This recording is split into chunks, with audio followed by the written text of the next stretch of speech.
Horas decisivas en Palacio de Gobierno, con un retraso de más de una hora desde la convocatoria de prensa, pero finalmente Pedro Castillo juramentó a su tercer gabinete ministerial en los 6 meses que va de su gobierno. Son 9 los nombres que se suman a este anunciado nuevo equipo. La presidencia del Consejo de Ministros la asumió el congresista Héctor Valer Pinto, con un cuestionado perfil, juró en reemplazo de Mirta Vázquez. Otro de los rostros nuevos es la ministra de la Mujer, Katy Ugarte, congresista de Perú Libre, a la que en septiembre el Poder Judicial la declaró reo contumaz por difamación agravada. Además, se le cuestiona sus polémicas declaraciones respecto a la orientación sexual. El Ministerio del Interior, cartera donde se inició esta reciente crisis del Ejecutivo, fue asumido por Alfonso Chávarri, policía cajamarquino con una lista de antecedentes judiciales, cuya designación desencadenó la renuncia de Mirta Vázquez. También juramentaron Wilber Supo a la cartera del Ministerio del Ambiente, Alejandro Salas de Somos Perú al Ministerio de Cultura, mientras que César Landa, reconocido constitucionalista, asumió el Ministerio de Relaciones Exteriores. Él se desempeñó como presidente del Tribunal Constitucional entre el año 2006 y 2008, cuando se dio la sentencia que señaló que la Asociación Nacional de Rectores era inconstitucional y recomendó la creación de la SUNEDU. En el Salón Dorado de Palacio de Gobierno, el presidente Pedro Castillo además tomó juramento a José Luis Gavidia en el Ministerio de Defensa, Alberto Ramos en el Ministerio de Agricultura, Alessandra Herrera en el Ministerio de Energía y Minas y en una de las carteras más sensibles juró Oscar Graham como ministro de Economía. Y para hablar sobre el nuevo gabinete liderado por Héctor Valer, vamos a comunicarnos en vivo con Iván García, periodista y analista político, para analizar precisamente este nuevo gabinete ministerial. ¿Cuáles son sus retos? ¿Qué debilidades y fortalezas tiene? ¿Y qué tipo de relación va a tener con el Congreso de la República, donde se tiene que presentar dentro de 30 días como manda la Constitución? Iván, muy buenas tardes, gracias por estar con nosotros. Empecemos analizando este nombramiento de la cabeza del gabinete. Héctor Valer aparece ayer en la escena política en Palacio de Gobierno jurando como nuevo premier, como nuevo presidente del Consejo de Ministros, y para muchos ha resultado sorpresiva este nombramiento por parte del presidente Castillo. ¿Cómo lo ves tú? Paco, buenas tardes. Mira, creo que hay que decir algunas cosas importantes y fundamentales en medio de esta crisis grave que se ha desatado a propósito de la salida o la renuncia de Avelino Guillén al Ministerio del Interior.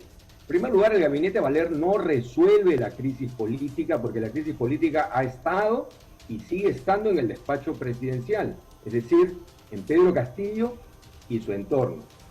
Y esto es lo que claramente dejan saber las líneas y las entrelíneas de las cartas de renuncia de Mirta Vázquez, Carlos Jaico y Pedro Franque, así como todo lo que ha revelado Avelino Guillén tras su renuncia a Interior.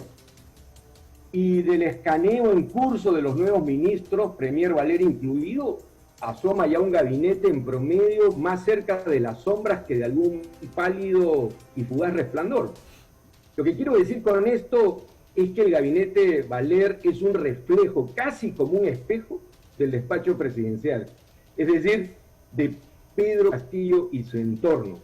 Y esto me permite decir, lamentablemente, que creo que la crisis política hacia adelante está garantizada o asegurada. Ahora, ¿qué es? La verdad es que cuando uno se mete a redes sociales y cuando uno se mete a la internet y empieza a ver los perfiles de los ministros, más es lo que encuentra uno antecedentes de los ministros, por usar una palabra un poco más amable, pero tenemos al presidente del Consejo de Ministros que presentó en el Congreso un proyecto de ley para apoyar a las combis informales, nada menos. En el MTC continúa Juan Silva, que ya sabemos que es un transportista informal, quiere la informalidad en el transporte público. En el Ministerio de la Mujer está la congresista que ha sido nombrada, que es una antivacunas, es una mujer que rechaza el enfoque de género. En el interior está Alfonso Chávarri, que tiene una serie de denuncias por abuso de autoridad, incluso tráfico ilícito de drogas. En defensa está él en retiro, un militar en retiro que está relacionado con encubrimientos de registros a las visitas de Palacio, y en ambiente alguien con cero experiencia en medio de una de las catástrofes ecológicas más grandes de nuestro país, nada menos. Eso es lo que tenemos ahorita en el gabinete de Pedro Castillo. Terrible el panorama, ¿verdad? Terrible, por eso decía hace un instante de que es un gabinete en promedio con más sombras que luces, mucho más sombras que el gabinete que presidió Mirta Vázquez. Más allá de las discrepancias o los disensos que se pudiera haber tenido con la ex primera ministra o con integrantes de su gabinete, subrayo de que en promedio este es un gabinete con muchas más sombras que luces respecto del gabinete anterior. Has hecho un buen repaso, una buena lista de todos estos señalamientos que pesan sobre varios de los nuevos integrantes del equipo ministerial. Hay que agregar, además, que el primer ministro, Héctor Valer, tiene en curso una investigación fiscal por el presunto delito de colusión en agravio de la municipalidad de Coronel Portillo en Ucayali. Así es, y no contento con eso, le debe una buena cantidad de dinero al fisco, al Tesoro Público. Es algo que ha revelado recientemente el periodista Martín Hidalgo del Comercio, y la verdad es que, bueno, podemos seguir sacando cosas. Pero vamos a lo concreto, Iván. ¿Esta situación verdaderamente va a, digamos, en la línea de lo que Pedro Castillo ha repetido en las últimas entrevistas que ha dado, en el que dice que está aprendiendo en el camino? Pareciera que no está aprendiendo absolutamente nada con estos nombramientos. A ver, te lo voy a decir metafóricamente.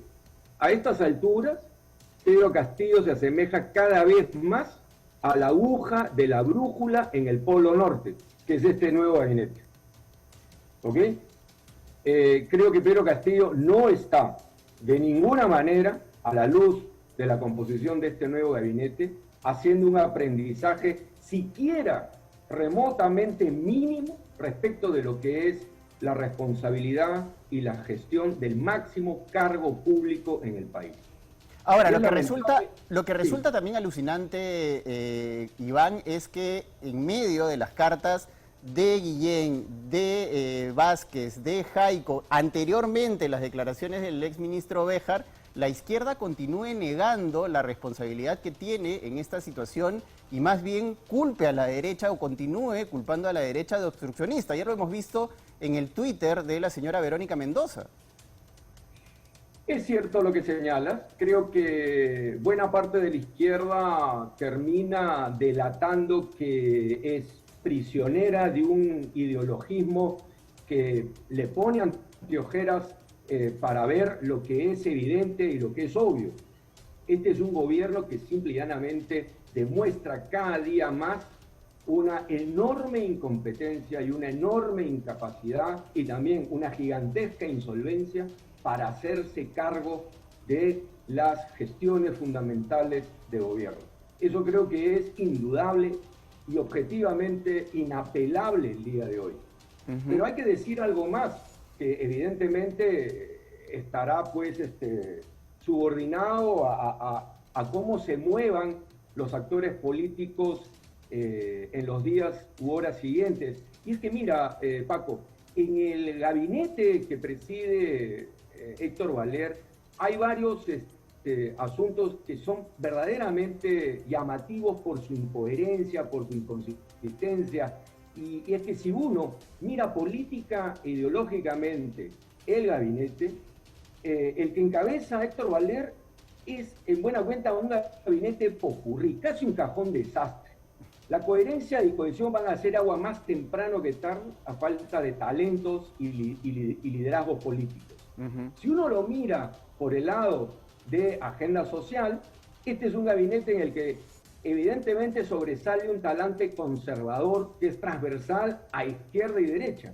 Y si lo ocultamos por el lado de políticas públicas, evidentemente lo que predomina es una tendencia contrarreformista. Claramente, como lo señalaste tú hace un momento, el mismo Héctor Valer respecto del tema de transporte público, y también respecto del tema educativo. No olvidemos de que ayer nomás, poco después de su juramentación, Héctor Valer en buena cuenta ha adelantado de que la contrarreforma que no van a observar lo aprobado ayer en el Congreso de la República, ya lo dijo. La contrarreforma que se ha sacado adelante ayer entre gallos y medianoche y vergonzosamente en el Congreso no sería observado por el Ejecutivo. Así es, verdaderamente un panorama bastante complicado. Muchas gracias, Iván, por haber estado con nosotros en 24 horas mediodía. Continuaremos conversando en otra oportunidad. Nos tenemos que ir a